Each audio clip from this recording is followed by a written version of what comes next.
Umkhonto weSizwe Party usungulwe nge-16 zikaDisemba 2023.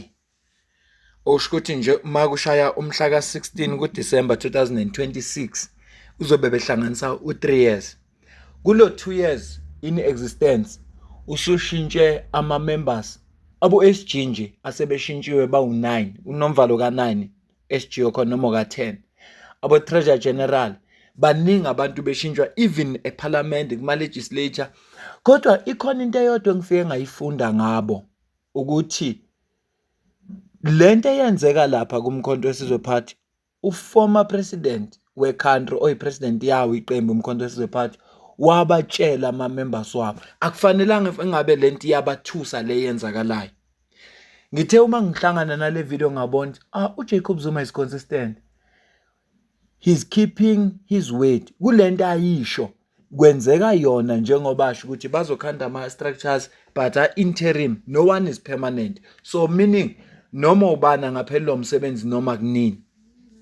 Sizoba nama-structures a-interim, akekho permanent. Wonke umuntu ukhona nje la, siyamthuma ibayilokhu. Into esemqoka manje is to have amavoti awu 2/3 majority. That is our focus, all of us. Uma sesiwinile sisingale soqala phansi ke manje sakhe lento okuthiwa ama-structures. Ngiyazi abantu bathanda kabi apho ama-structure kulento yenu. Siwafuni, hayi manje siyeza isikhathi sawo. Okwamanje sibheka ukuwina ukhetho, sibuyise izwe lethu kuthina kuqala.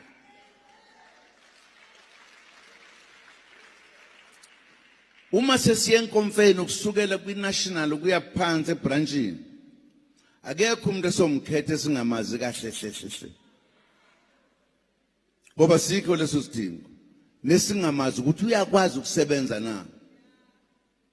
Kothi noma sekhethiwe ke kunikezwe abantu laba bakhona ukuthi ake nimchaze ukuthi nimthemba kangakanani lo esimkhetha manje.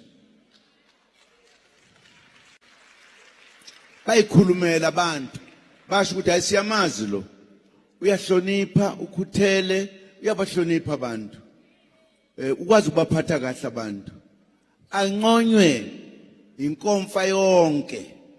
Hayi umuntu ofika ngoba ephethe imali ingala ngemva ekhukhwini sokuthiwa yimina kumangameli. Angazi ukuthi unganyelwa kwenziweni kodwa ngifuna nje ukuba lapha ya. No. Nasebranchini sizokwenza njalo. And sizokwenza imithetho eqinile ngoba sibonile ukuthi uma imithetho ingekho abantu bayakhohlakala. Bese beyibona abanye bebakhulu kunabanye.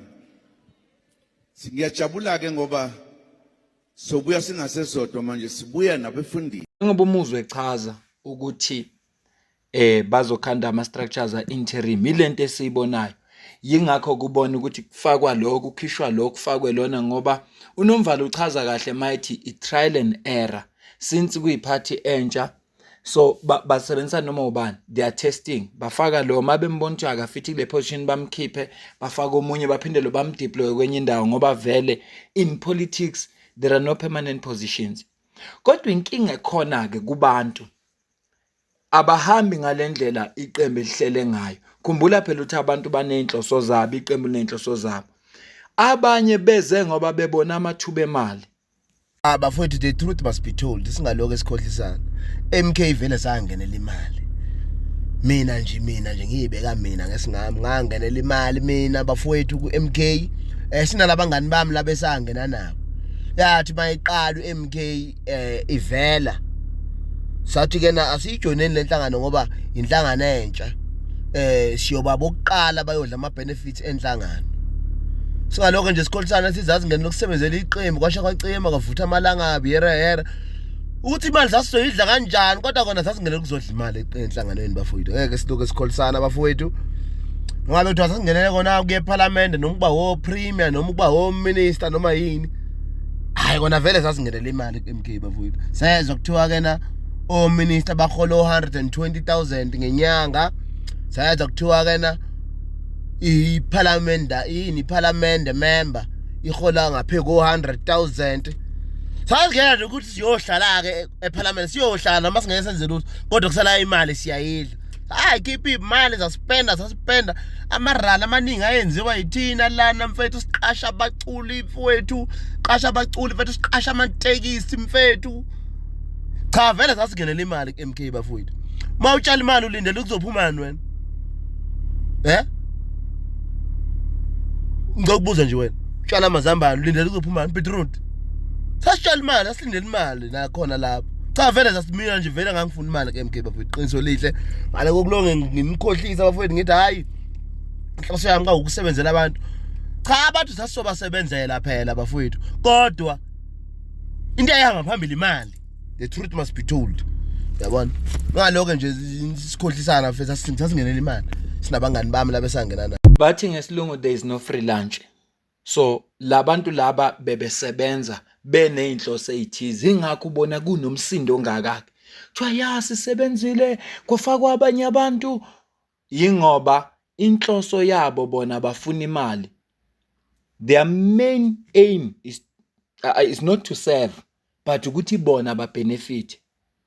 Yingakho kubona engathi kuyashayisana kunehlezi kunezingxabano kuhlezi kuneyinkinga. Ibalekile lento engiyivezayo and kukhona enye into abantu engifisa abayi-understand ikakhulukazi laba abangama members omkhonto wesizwe party nalaba abangewona ama members omkhonto wesizwe party ukuthi leli qembu lelu it thrives in chaos. So i-chaos noma yipi le yenzakalayo ilali khula khona kakhulu. Leli iqembu elingayidingi order ngoba uma ngase libe ne-order alizu-attract abantu kulo. Ulikhona Mnguni bekayi-political analyst kodwa nje recently bam-announcile as i-mayoral candidate ye-Rise Mzansi. Uthe mayikhuluma nama-members we-Rise Mzansi ebagqugqumezela nabantu ukuthi abaregister for ukuvota. Wayesethinta le chaos elapha kumkhonto wesizwe party but washo something interesting. So today the song Ubaba kaDuduzane is coming to life. Duduzane's father. Because Zuma has now made Duduzane the first deputy president of MK Party. That's being organized. You may think it's chaotic. Oh, he changes leaders every day. Blah, hey, Baba. Let me make an example. In the last voter registration weekend, I haven't looked at the stats from this past weekend. In eThekwini alone, there were more than 30,000 people who are new voters who were registered. Now, Joburg has more people than eThekwini. How many new registered voters in Joburg? Less than 10,000. But you want change. And I can tell you, those 34,000 new voters in eThekwini, majority of them are MK. Then when MK wins eThekwini, everybody's like, oh, what are the people of eThekwini doing? Majority of people who actually need the change are not willing to participate in delivering the change. Do you hear that? The majority of people who need the change are not willing to participate in delivering the change. If you don't participate in this election, there's a higher chance that dysfunction is going to continue. Because you know what? The reason we call them cartels, syndicates, gangsters, is because, and we say we are fighting organized crime. It's because actually the bad guys are super organized. The so-called good guys spend too much time bickering. No, I don't like your glasses. No, Chomi, you know, your hair. No, that guy, you know, he doesn't cut his beard. Hey, you know, he talks nice, but you know, By the time election day comes, we're still bickering. We are not united, and we are not doing what? We are not doing the things that need to be done. Let me tell you about very organized people. You might think that they are chaotic, by the way. Cabanga ukuthi ulikhona Mnguni la usebenzisa iskill sakhe sokuba yi-analyst. Uno labantu ba-organized kahle kahle. hayi ngoba be-chaotic, hayi ukuthi lento yenziwa i-MK ukuthi namhlanje baseyindabeni bayaxabana kwenzakalani, ba-organized labantu. And into enhle yabona kuthiwa icala elihle lithethwa ngofakazi, akuyena umuntu wokuqala lo washo ukuthi i-MK party it thrives in chaos. Yabona mangabe kune chaos ila ekwazi ukuphumelela khona, njengoba esho nje lekhona Mnguni ukuthi no ningayithathi kancane MK manibona le ingxushu engathi zenzeka khona, ba organized laba abantu. Angazi lokho iqiniso engakanani, kodwa uMary Padi wake wasitshela kanje. I wanted to respond to the media briefing today. Guti. If there is no noise, we won't win 2026. Okay. But I felt, Guti, if I say that, you'll be taken out of context. Yeah, because they will think, okay, you